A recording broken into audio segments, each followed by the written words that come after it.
The Breath of the Forest. A long time ago, in a forest where the trees whispered secrets, a man named Theron lived in a small, sturdy hut. One sunny afternoon, Theron met a creature named Sylvan.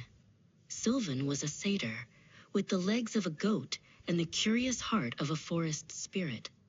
Though they were very different, Theron offered Sylvan a piece of sweet fruit, and a new friendship began. Theron and Sylvan became the best of comrades. They spent their days exploring the hidden paths of the woods.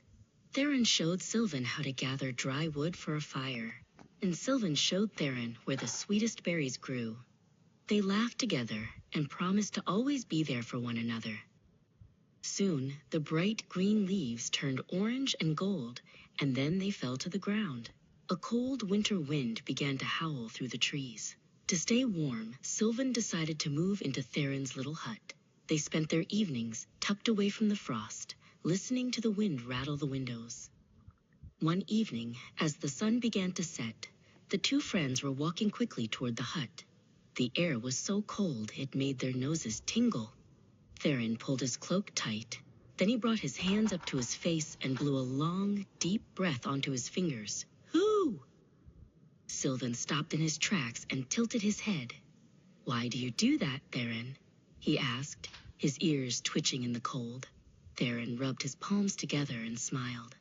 "To warm my hands, Sylvan," he replied. "My breath helps chase away the icy chill." When they finally reached the warmth of the hut, Theron went straight to the hearth. He began to prepare 2 big bowls of porridge. He stirred the pot over the crackling flames until the oats were thick and bubbly. The hut filled with a delicious, toasty smell that made their tummies rumble. Theron placed the 2 steaming bowls on the wooden table. "Dinner is served," he said cheerfully. The friends sat down, ready to enjoy their meal.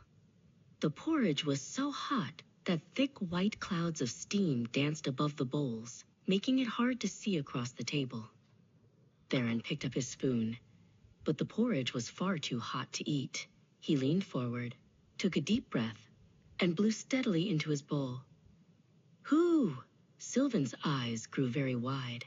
He watched the steam swirl and move as Theron blew on the food again and again. Sylvan dropped his spoon. "Why do you do that now?"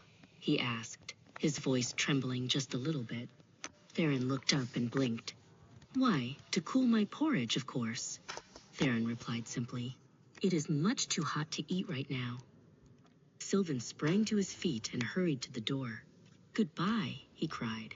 "I have seen enough. A fellow who blows hot and cold with the same breath cannot be my friend."